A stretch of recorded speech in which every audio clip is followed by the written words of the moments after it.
No, not necessarily. And I think the question kind of illustrates what I see as one of the biggest flaws in the way that we kind of define and think about mental health within our culture. That when we define mental health through behavioral traits, we're kind of missing the point that it's not the behaviors themselves, it's about the inner workings of a person's consciousness, of their mind and their nervous system, right? And so a pathological narcissist is compelled to seek revenge to soothe their nervous system.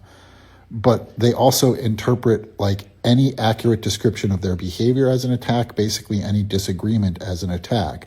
A great example of this within popular culture would be Gyp Rossetti in Boardwalk Empire, where pretty much anything that doesn't come out of his mouth, he can interpret as an attack and then justify insane acts of violence. It also gets into his sexual kinks, which I think is pretty accurate. Side note, Boardwalk Empire is so much better than I remembered. It's so psychologically dense. It's such a great period piece. It's really, I'm not going to say it's better than The Sopranos, but it's right up there.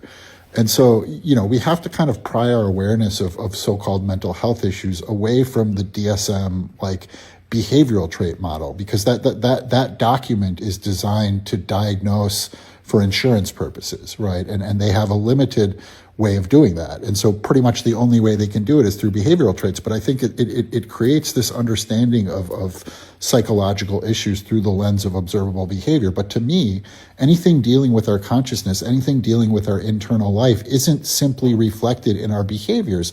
It's how we're getting to the behaviors. Are we compelled and compulsively seeking revenge for even the slightest, like, interpreted slight, right? And so we can't take any of these so-called narcissistic traits and pretend that if anybody displays even 4 out of 9 of them, or whatever the DSM says, that this person is a pathological narcissist. I see a big difference between diagnosed narcissist and pathological narcissist, right? And to me, these are issues of human consciousness. They're issues of the way people interact with self, with reality, with others, right? The way they are interpreting reality, both internally and externally. And that narcissism is essentially a disorder in object relations. It's a disorder in a sense of self, where they don't have an internal sense of self, right? Where a sense of self as defined, I guess, this is part of the problem. When we use these words, there's no like representation of them in the physical material world. So we're talking about esoteric issues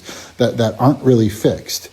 And so, when we're talking about narcissism, we're not really, at least as I understand it, we're not really talking about a collection of traits. We're talking about a closed loop of behaviors, right? The entire operating system of a person's consciousness.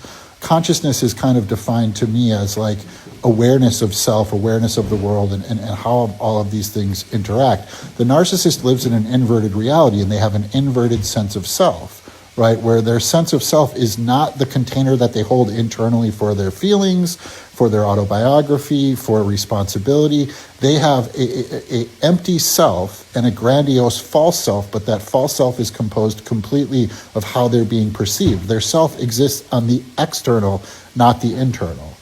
And so I know this might have been a little convoluted, but the moral of the story is that defining mental health conditions or issues of human consciousness through the lens of observable behavioral traits, to me, misses the entire point, that it's about the internal experience of consciousness.